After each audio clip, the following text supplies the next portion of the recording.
This is Janis Susan May, and Janice Patterson, and Janice Susan Patterson, and JSM Patterson, and we're all so glad you come back. We love to have you here at Janis Tips and Tales. Today's story is a Regency romance. Now, for those of you who are not familiar with romance, this is a comedy of manners, usually set in the British Regency, which was the early part of the 19th century, from 1800 up to, about 1825. In literary terms, it was much shorter in reality. But it's fun because there's a lot of strictures and a lot of energy dedicated to things that really don't matter. Anyway, my story is The Fair Amazon, and I'll read you the back cover copy. Georgina Montcalm's life is in ruins. Her father and brother dead, she is slave to save her family estate while waiting for her longtime love, Sir Trevor Longchamp, to return from the Peninsular War. When he does return, though, it is to tell a haggard and exhausted Georgina that he has fallen in love with another. While riding away her megrims in a strange red fog, Georgina accidentally rescues two young sprigs of the ton from a highwayman. One of them immediately falls in love with what he calls his fair Amazon.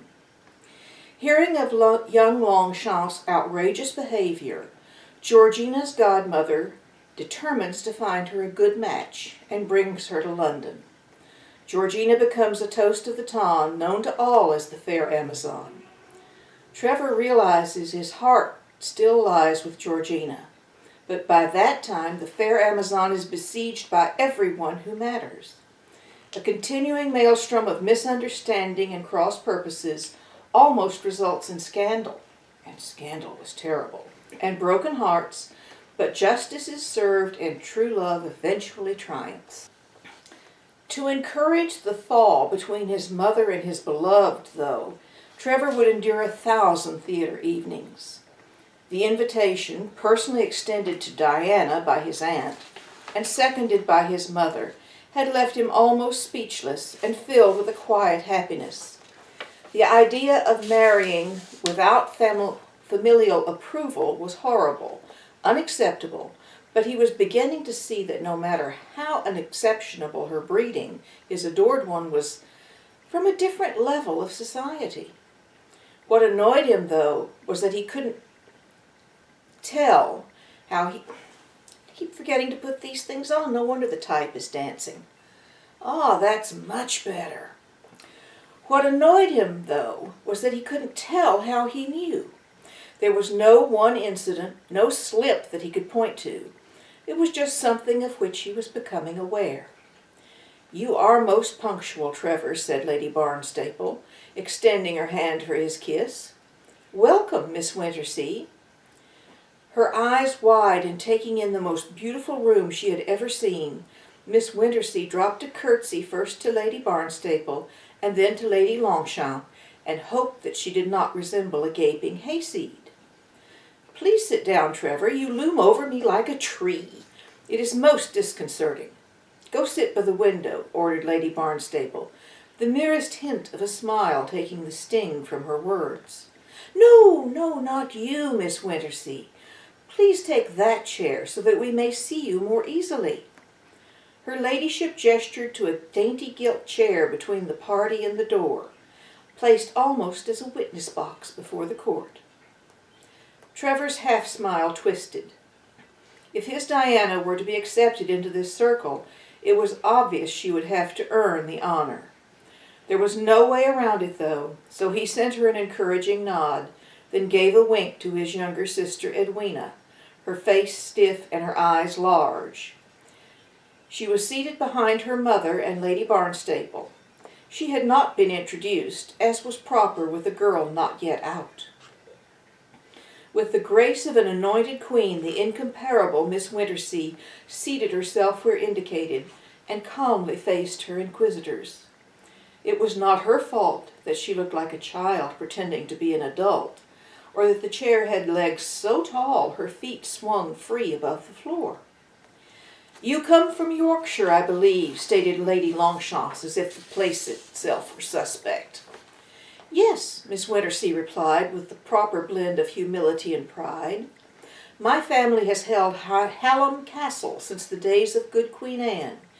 It was a reward to my ancestor for his service to the crown under Marlborough. Couldn't have been very good service if it only got him a castle in Yorkshire, Lady Barnstaple said, not quite sotto voce, to Lady Longchamp. The door opened. Dear godmother, Lady Longchamp, I fear I am dreadfully late. Georgina's voice faded. The older lady's planning had been perfect. From Sir Trevor's viewpoint, he could see both young women with ease. The difference between them were blatantly obvious, as was their surprise. It was all the two elder ladies could do to keep from grinning. The moment she realized what it was happening, Miss Wintersea had stood and turned, realizing too late that her lack of inches was in this case a distinct disadvantage. Regrettably, to scramble back into the too tall chair was too undignified an action to be considered. So she simply stood there as if it were really what she wanted to do. What Diana really wished was to be far away at the moment. Her gown, an airy, highly trimmed confection of purest white, complemented her dark looks and gave her a nearly exotic aspect. By comparison to the other lady, it was also obvious that it had come from a less than premier modiste. Even worse, the fashionable profusion of lace and floss knots made her look almost as if she had suffered an unfortunate collision with a bag of feathers. Startled, Georgina stopped short and unconsciously presented herself in the most flattering aspect. She was clad in a gown so simple it might have been called severe. The underdress was of the palest gold satin and topped with a gauzy overdress of cream, randomly shot with gold threads that winked faintly in the light. Around her neck was a single enormous citrine borrowed from her godmother. Smaller citrines flashed in her ears.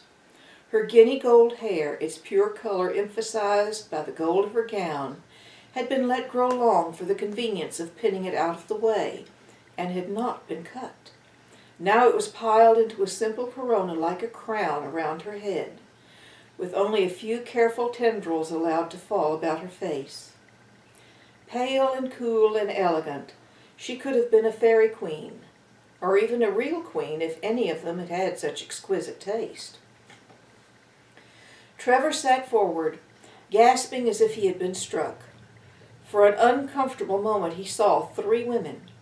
The smiling, half-wild child Georgina had been before he left to go to the war. The gray and drawn hag he had found on his return. And this goddess, before they merged into his suddenly fevered brain. This was Georgina? How? My dear, this is Miss Diana Wintersea of Yorkshire, an acquaintance of Trevor's, Lady Barnstaple said with perfect aplomb that did not quite completely mask the mischief bubbling in the back of her eyes. Miss Wintersea, allow me to present my goddaughter, Miss Georgina Montcalm of High Barrow House.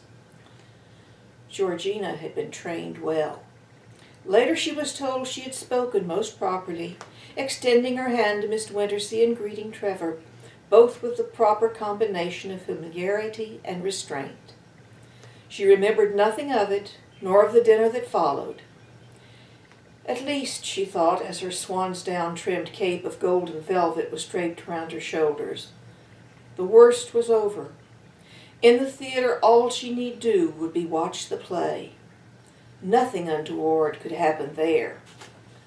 Oh, but we know that's not true, don't we? She gets into all kinds of mischief. Now, for today's writing tip. Someone pointed out to me that I had not stated the one thing that all writers must do. Well, in my defense, I thought it was so obvious even the thickest aspirant would know it. But apparently I was wrong. If you want to write, you must read. Read, read, read, and then read some more. Read in your chosen genre. Read outside your chosen genre. Read. And while you don't have to deconstruct or parse every word, do be aware of what that writer is doing. How does he achieve that effect? What makes that passage sing? Read the good ones 2 or 3 times and analyze just how he did it. Also read the really bad ones a time or two and be sure you don't do that. Reading is one of the most important parts of being a writer. That said, I will admit that while I love to read, I seldom read the genre I am writing at the moment. When I'm working on a mystery, I'll lose myself in romance. Conversely, when I'm writing a romance, I'll immerse myself in murder and other heinous things. Anytime I'll read history or philosophy, and you never know when some little nugget of esoteric fact will help or spark a story idea. One thing to be very careful of is plagiarism, whether it's deliberate, and it is a crime, by the way, or unconscious, as in when you read the same genre you are writing at the moment. Our brains are retentive little things, and sometimes very sneaky. Protect yourself. You don't want to get in trouble, you want to create. Okay, well that's the show for today. We're also glad you came. Thank you for coming, and we will see you next month. Bye-bye.